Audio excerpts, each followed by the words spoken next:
Hello everybody, and welcome back to another exciting edition of Ed Puzzle Notes. This will be a very short edition of notes.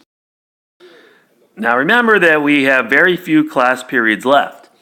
So if you want your grade to go up or stay the same, I highly recommend paying attention to these notes.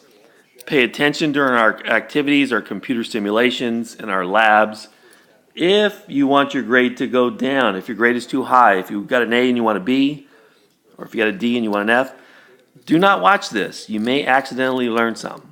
So, hopefully you guys want your grade to go up or at least stay the same. So here we go. These are Darwin's 5 principles of evolution by natural selection. Now these are really important terms and ideas, and it will eventually turn into a short answer / essay question, which is usually our favorite because you can get a ton of extra credit. But like always, it is very, very difficult to guess on short answer / essay questions. Well, the first thing Darwin noticed when it came to wild populations is that there is variation. Darwin observed that there are a variety of different traits within populations of the same species. So up here on the top right, we have a bunch of male African lions. They're all males, but you can see some of them have these, the traditional mane that you see. Some of them have kind of like wimpy manes, kind of like some guys can't grow a full beard. Same thing with these lions. Some of these males down here, they don't even really look like a male lion. They look more like a female lion. So there's variation amongst lions. Now, if you were a female lion, you may think that lions like this, these more masculine looking lions, are more attractive. And that's what's called sexual selection. So guys like, lions like these may have a better chance to mate with the female lions than this little poor guy right here that actually looks like a female lion. Another thing that Darwin noticed, that in the wild, offspring. Far more offspring are produced in the wild that can actually survive. That means, I don't know if you remember from ecology, but biotic potential, that is the total amount of organisms that an ecosystem can support, but it exceeds the carrying capacity. So basically it means that in the wild, there is a struggle for existence. It's hard to survive. It's hard to find food. People today in the modern world, it's not hard to find food. You can go to McDonald's, Burger King, whatever. And it's also easy to avoid predators. Very few times when we're walking to school or whatever, does something try to eat you. But if you're a turtle swimming in the ocean, things are constantly trying to eat you, and you have to constantly try to look for food. So most things don't live.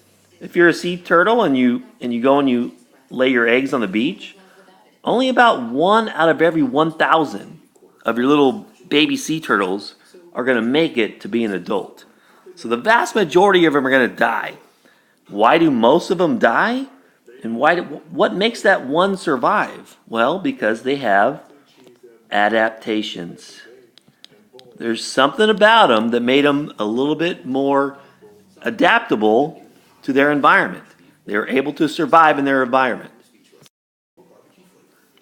And the next 2 of Darwin's principles of evolution by natural selection, he determined that in the wild it is a struggle for existence. Like I was saying on the last slide. There are limiting factors. This was a long time ago we did ecology, but limiting factors are anything that control the size of a population. So the amount of food, the amount of water, the amount of space, predators. Those are all things that limit the size of a population. So in the wild, these organisms, these animals, plants, they're always competing. They're always in competition.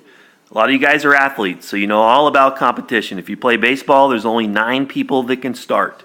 Football, only 11 can play at one time. Track, I don't know how many people can play. Cheerleaders, I don't know how many cheerleaders there are, but there's probably only one head cheerleader. And same thing with these animals in the wild. So like these eagles up here, This eagle right here, he caught something. I don't know if that's a fish or whatever, but he's got something in his talons. And this little guy, sorry, they were competing for the same food source, but this dude was a little bit faster. This guy was a little bit too slow.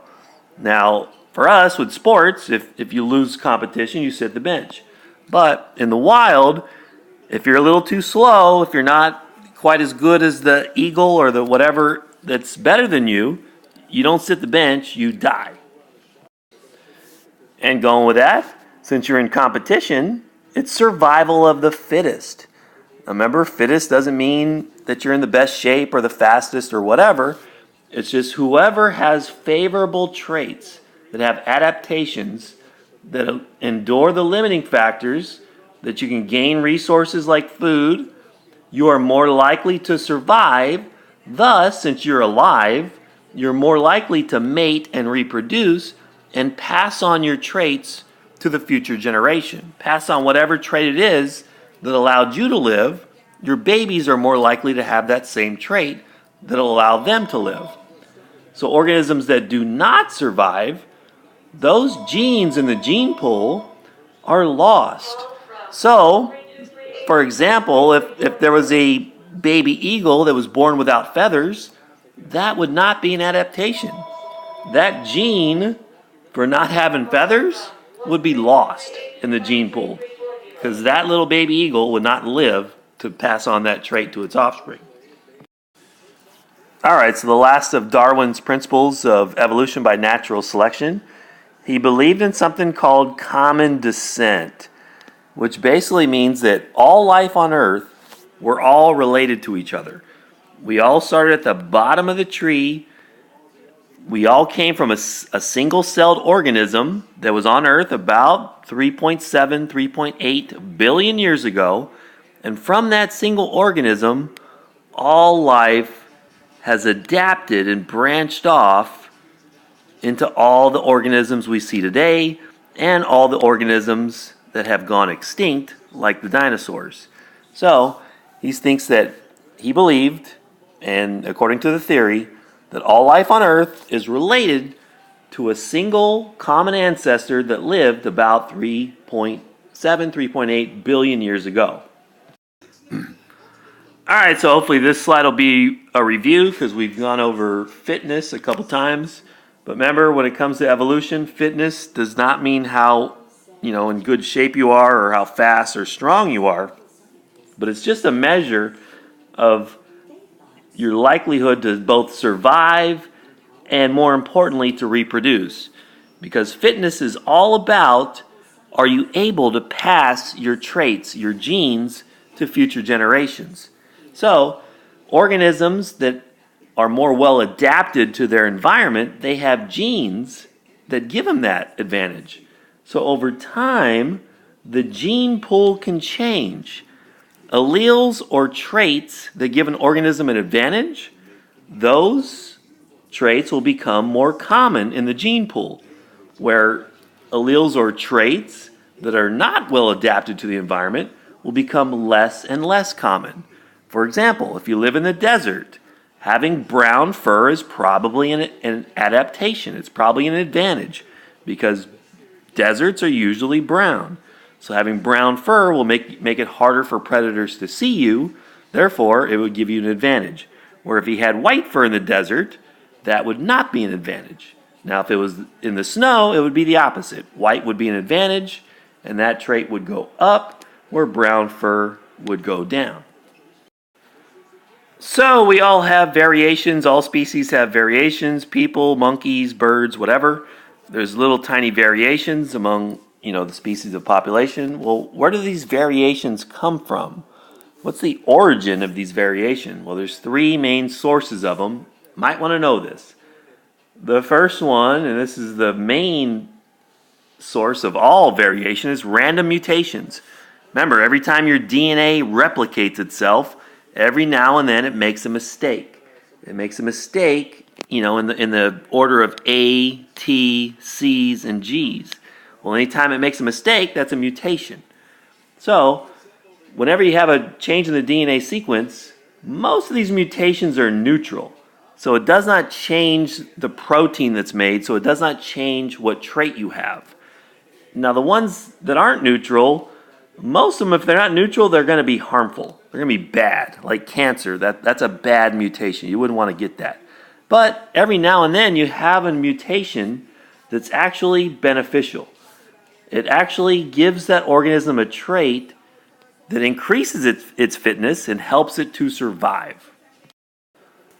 And all the variations of traits on Earth and all the different species originated from random mutations in the DNA. Now, what are some other sources of variation? If you remember from genetics and from nucleic acids, crossing over during meiosis.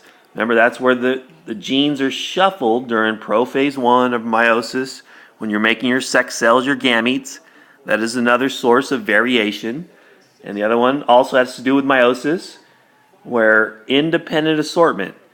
Remember, when you're making your gametes, humans have 46 chromosomes, but remember, when we make our gametes, we only give 23 of these chromosomes to our offspring, to our kids, in sexual reproduction. So, which of your 46 are you going to give? It's totally random which of your 46 are going to go in to the gametes, and that's independent assortment, another source of natural variation in organisms. And just in case you forgot, this is what crossing over looks like. These are homologous chromosomes right here. And remember, during prophase 1, the homologous chromosomes all line up in a group of 4 called a tetrad, and sometimes they exchange genetic information. So the mom DNA will get some dad DNA, and the dad chromosome will get some DNA from mom. And that just increases the amount of genetic variation in the offspring. Alright, so I probably should have removed this slide because it's only one multiple choice question on our exam, which we'll take in a couple weeks. But does natural selection act on the phenotype or the genotype of an organism? Well, the answer to that one multiple choice question is it acts on the phenotype, because it is the phenotype which is your physical trait. Now, of course, it is your genotype which gives you your phenotype, maybe fur color, but it does not matter what your genes are. All that matters is what your fur color is. If your fur color is brown and you live in the desert, you will be well adapted to that environment. So if fur color is, dominant and you're homozygous for brown, good, you have brown fur. You'll be doing all right. And if you're heterozygous and you still have brown fur, you'll still be okay in the desert, because either way you have brown fur. So it is your phenotype, it's your physical traits which determine your fitness in the environment. So even though your genotype gives you your phenotype, it's the phenotype which actually interacts with the environment, not your genotype. Okay, so another kind of oddball slide, because the last slide there was going to be one multiple choice question on it, and this one I'm pretty sure there's going to be 0. But anyways, maybe you're interested in it. There's some alleles in organisms that are lethal. That means if you have this trait, you die. Well, these are obviously, if you die, if you have this trait, how do those traits even remain in the gene pool? Well, obviously, these alleles have to be recessive. So, one example of this is Amish lethal microcephaly, which means you're born with a really, really small head. It's called Amish because it is common in the Amish community. It's it's even extremely rare in Amish, but in the regular population that's not Amish, it's basically unheard of. But the reason it stays around is because it's recessive. So if you're homozygous dominant, you're normal. If you're heterozygous, you have that lethal allele, but you're normal. You carry the gene, but you will not die. So the only way you will die from this trait is that you got to be homozygous recessive. So anytime there's lethal alleles that stick around, they're always going to be recessive alleles. And that is how they stay around in the gene pool. Because if they were dominant, all individuals would die and that allele would not be passed on to future generations. But since it's recessive, the carriers of that allele can pass it on to their offspring. All right, I hope you enjoyed it, and I'll talk to you next time.